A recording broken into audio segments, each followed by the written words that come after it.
चलिए बेटा, कल की क्लास में हम न्यूटन की गति का तृतीय नियम पढ़ चुके थे। आज की क्लास का एक पहला क्वेश्चन ये है जो आपने नोट्स में लिखा है, रैखिक संवेग संरक्षण। रैखिक संवेग संरक्षण का नियम लिखिए एवं सिद्ध कीजिए। रैखिक संवेग संरक्षण का नियम लिखिए एवं सिद्ध कीजिए। तो ये क्या होता है, थोड़ा ध्यान देंगे। यहां स्पष्ट देखिए संरक्षण शब्द का इस्तेमाल हुआ है। संरक्षण शब्द का मतलब जो संरक्षित होता है वो नियत होता है। नियत नियत मतलब उसका मान कभी बदलता नहीं है, जो का त्यों बना रहता है। रैखिक संवेग संरक्षण मतलब संरक्षण मतलब नियत होना, नियतांक होना। तो यहां कौन नियत होगा बेटा? संवेग नियत होगा। देखिए होता ही है, नियम को पहले समझेंगे। ये मान लो वस्तु है और इस वस्तु पर अगर कोई बल ना लगे, F बराबर 0 कर दिया। यदि किसी वस्तु पर बल ना लगे तो उसका संवेग जो होता है वो संरक्षित होता है।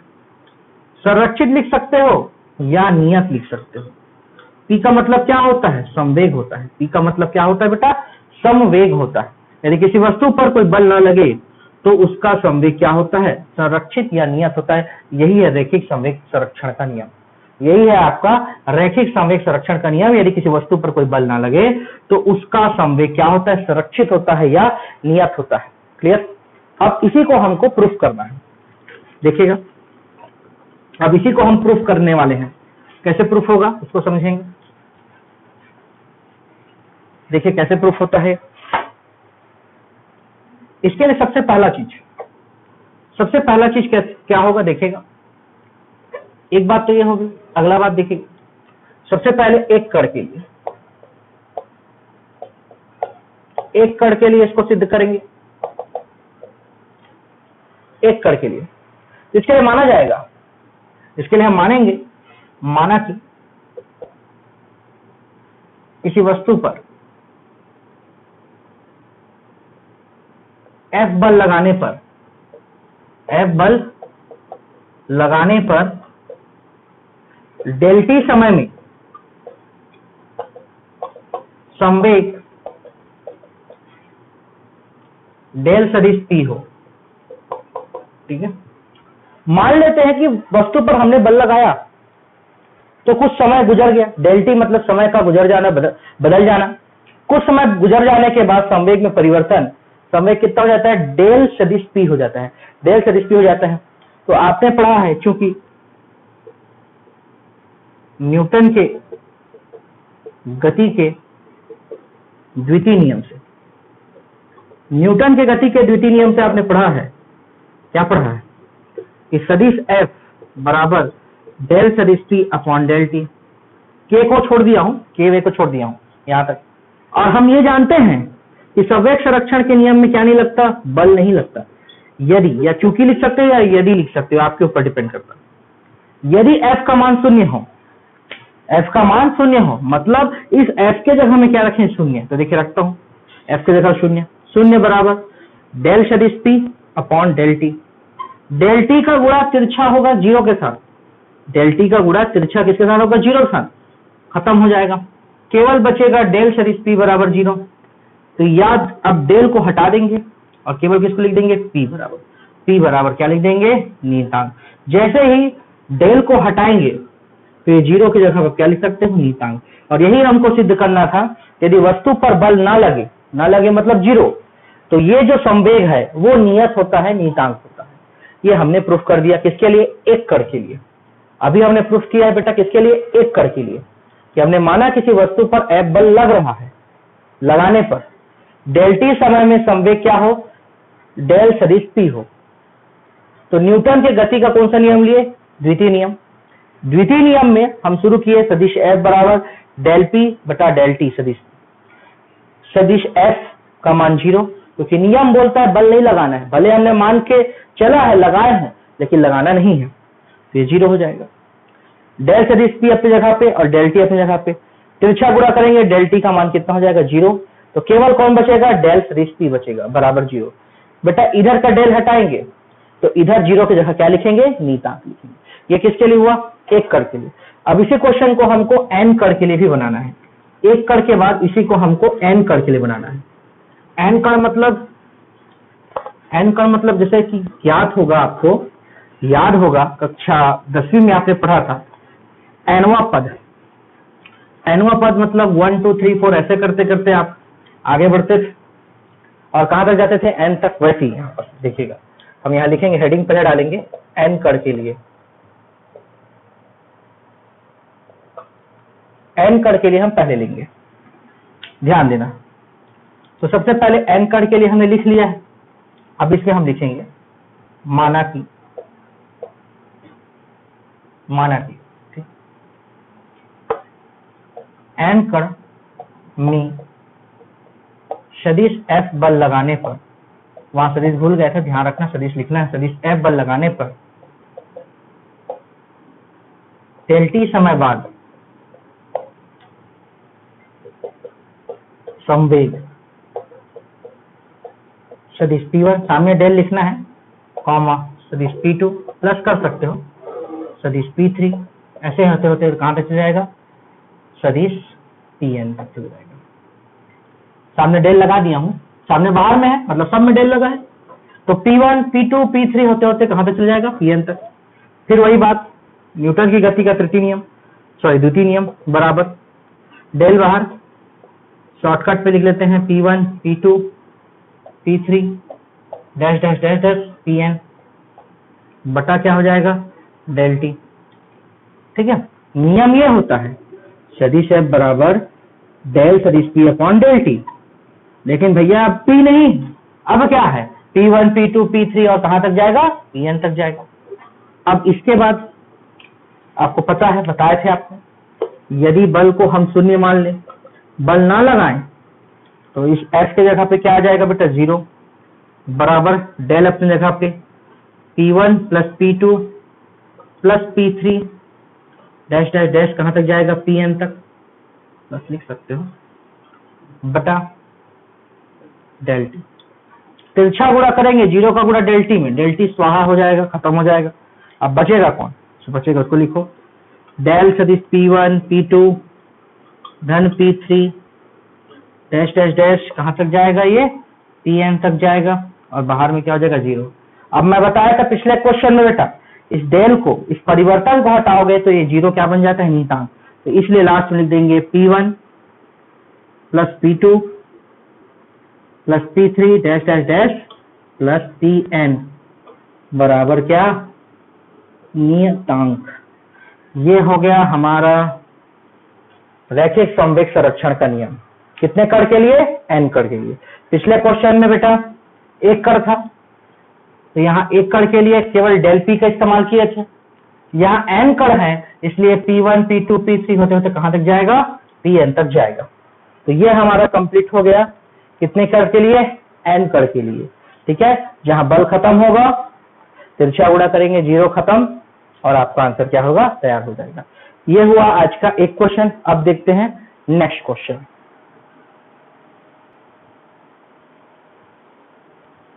चलिए भाई, अब हम आगे देखते हैं अगला सवाल। ठीक है, देखिएगा नेक्स्ट क्वेश्चन। नेक्स्ट क्वेश्चन बोलता है, पहले क्वेश्चन क्या बोलता है उसको समझ लेते हैं। प्रश्न ये बोला, प्रश्न को पहले लिखना बेटा, रैखिक संवेग संरक्षण या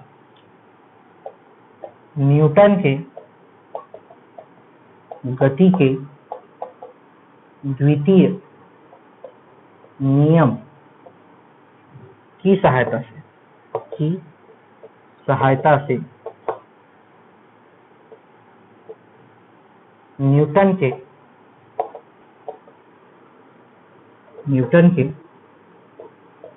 तृतीय नियम की स्थापना। ये मैंने लिख दिया। ठीक है, सामने आपके क्वेश्चन है, आपको दो नियम को उठाना है। भले यहाँ या शब्द का इस्तेमाल हुआ लेकिन दोनों नियम लगेगा। एक लगेगा रैखिक संवेग संरक्षण का नियम, ये एक नियम आपको लगाना है, और दूसरा न्यूटन के गति का द्वितीय नियम। ये दोनों नियम लगाने के बाद ही आपका ये तृतीय नियम स्थापित होगा। तो पहले तो मैं दोनों नियम को क्लियर कर दूं। पहला नियम ये बोलता है कि संवेग संरक्षित होता है। संवेग संरक्षित होता है मतलब क्या, अगर मैं P1 P2 करते जाऊं, P3 करते जाऊं, तो इन सब का मान क्या होता है, 0 होता है। अभी जैसे कि देखे हमने n कण के लिए, एक कण के लिए देखा था, इन सब का मान, सबका योगफल 0 होता है। सदिश भले हटा दिए होंगे, सदिश लगा सकता हूं, अभी निकाले ना बेटा, डैश डैश डैश करके Pn करके बराबर 0 लाए, डेल को हटा दिए थे तो इधर क्या गया था, नियतांक। ठीक है, तो ये चीज आप ध्यान रखेंगे, इन सब का वैल्यू क्या होता है, क्या होता है, सबका वैल्यू 0 होता है, योग 0 होता है। और न्यूटन की गति का द्वितीय नियम क्या बोलता है, डेल P बटा डेल T सदिश में, और सदिश F बराबर ये। अगर हम हटा दें सदिश को तो कुछ इस तरीके से दिखेगा। तो इन दोनों नियमों का इस्तेमाल होना है, किसका किसका, रैखिक संवेग संरक्षण का और न्यूटन के गति के द्वितीय नियम का। ठीक है, और किसका स्थापना करना है, तृतीय का। ध्यान रखेंगे इसके बाद का जो क्वेश्चन है वो भी इसी टाइप का दिखेगा, इसलिए बिल्कुल इसको अच्छे समझ लीजिए। बोल क्या रहा है कि आपको इन दोनों का उपयोग करना है, रैखिक संवेग संरक्षण का उपयोग करना है बेटा, और साथ में न्यूटन की गति का द्वितीय नियम का इस्तेमाल करना है, और उसकी सहायता से तृतीय नियम को निकालना है। ये क्लियर रखिए पहले। ठीक है, रफ कर देता हूं मैं यहां से। चलिए अब हम बात करते हैं इस क्वेश्चन की। क्वेश्चन क्या बोलता है, देखिए कैसे बनाएंगे क्वेश्चन को। सबसे पहले हम मान लेंगे, तो मैं पहले इसको हटा दूं, सामने जो क्वेश्चन लिखा हुआ उसको हटा दूं। ठीक है, क्वेश्चन को पहले हटा दें, बहुत अच्छा है, ख्याल लेना। आगे क्या होगा, हम ले लेते हैं, ये एक वस्तु है जिसका नाम A है, बगल में दूसरा वस्तु जिसका नाम B है। सबसे पहले मान लेंगे, माना जाना आप नोट्स में देख सकते हो बेटा, मैं शॉर्ट में समझा रहा हूं। माना कि A व B, मान लेंगे कि A और B दो वस्तु है। A और B क्या है, दो वस्तु है। मान लीजिए शुरुआत में, प्रारंभ में A का संवेग क्या है, P1 है। A का संवेग P1, समवेग P1, और B का संवेग है जो है P2 है। कुछ समय गुजर गए, कितना समय गुजर गया, डेल T समय गुजर गया। डेल T समय बाद इसका संवेग हो जाता है डेल P1 और इसका संवेग हो जाता है डेल P2। एक का संवेग क्या होगा बेटा, डेल P1, और दूसरे का संवेग क्या हो जाता है, डेल P2। मान लिए कि हमारे पास दो वस्तु है A और B। A और B क्या है, हमारे पास दो वस्तु है जिसका शुरुआत में संवेग क्या है, एक का P1 है और एक का क्या है, P2 है। कुछ समय गुजर गया, कितना समय गुजर गया, डेल T समय गुजर गया। उसके बाद A का संवेग कितना हो जाता है, डेल P1, और एक का क्या हो जाता है, डेल P2 हो जाता है। यह हमने मान लिया, आप माना जाना भी देख सकते हो। तो अब हम लिखेंगे, चूंकि रैखिक संवेग संरक्षण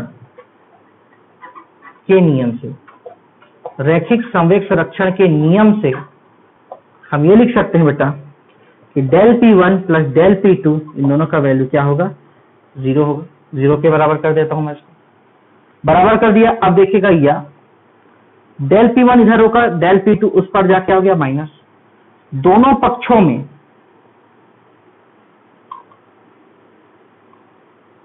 डेल T का भाग हुआ है, दोनों पक्षों में डेल T का भाग, तो del P1 upon del T, del P2 upon del T। ये देखिए दोनों पक्षों में मैंने क्या कर दिया, भाग कर दिया, ये मैंने भाग कर दिया। ठीक है, अब देखिए एक और नियम लगेगा इसी के आगे, आपके इसमें लिखा होगा Newton second law of motion, ऐसा लिखा होगा, ये इंग्लिश में लिखा हुआ है। इसका मतलब ये होता है न्यूटन के गति के द्वितीय नियम, न्यूटन के गति के द्वितीय नियम से। लॉ मतलब नियम, न्यूटन मतलब न्यूटन, सेकेंड मतलब द्वितीय, और मोशन मतलब होता है गति। हमने पढ़ा है F बराबर डेल P बटा डेल T, ये पढ़ा है। ठीक है, तो इसी प्रकार, तो इसके आधार पर जो del P1 upon del T है, इसका वैल्यू हो जाएगा FAB, व del P2 upon del T, इसका वैल्यू हो जाएगा FBA। एक का वैल्यू AB और एक का वैल्यू AB और एक का वैल्यू BA। किसका? इन दोनों का ही वैल्यू। कहां से आया? न्यूटन की गति का द्वितीय नियम। कैसे आया? ये AB का है लिख दिए क्योंकि पहला है, तो पहले का दूसरे के सापेक्ष, पहले का दूसरे के सापेक्ष। और यहाँ क्या लिखा है 2, तो दूसरे का पहले के सापेक्ष, मतलब BA, और एक का क्या आएगा AB। अब मान को रख देंगे, अतः अब मान को रख दीजिए, ये रख देंगे, FBA कहाँ रख देंगे? यहाँ रख देंगे, ये हो जाएगा FAB, और सामने में ऑलरेडी पहले से माइनस है, माइनस क्या हो जाएगा? FBA। और आप लोग को पिछले क्लास में ही, कल के क्लास में ही आपको बताया गया था कि न्यूटन की गति का तृतीय नियम क्या बोलता है? F12 बराबर ऋण F21। F12 दोगे तो ऋण में 21 देगा। तो अगर आप FAB दे रहे हो तो ऋण में क्या दे रहे हैं? FBA। यही हो गया तृतीय नियम की स्थापना। तो ध्यान देंगे बेटा, इस क्वेश्चन में क्या बोला गया? दो नियमों को इस्तेमाल करना है। एक है रैखिक संवेग संरक्षण का नियम, मतलब जिसमें संवेगों का योगफल 0 के बराबर करना है, P1 को रोकना है, P2 को उस पर पक्षांतर करना है, उस पर जाके माइनस हो जाएगा। डेल टी का भाग करना है। डेल टी का भाग जानबूझ के किया गया, काहे? ताकि ये F के रूप में दिखने लगे। तो डेल P1 बटा डेल टी और डेल P2 बटा डेल टी F के रूप में होता है डेल P बटा डेल टी, लेकिन यहाँ पर P है, लेकिन यहाँ क्या है? P1। तो इसलिए ये F नहीं बनेगा, क्या बनेगा? FAB बनेगा। काहे बनेगा? A के सापेक्ष B का एक नंबर, और 2 नंबर क्या बनेगा? 2 के सापेक्ष A का, इस तरह, सॉरी, A के सापेक्ष B का, ऐसा करके आपका दोनों निकलेगा। दोनों के मानों को रखोगे तो ये आ जाएगा। और आपको बताया गया था पिछले क्लास में F12 बराबर ऋण F21 होता है, उसी रूप में आ गया।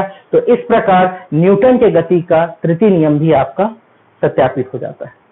ठीक है, तो आज की क्लास हम यही तक ले रहे हैं। एक क्वेश्चन और है जो इसका उल्टा है।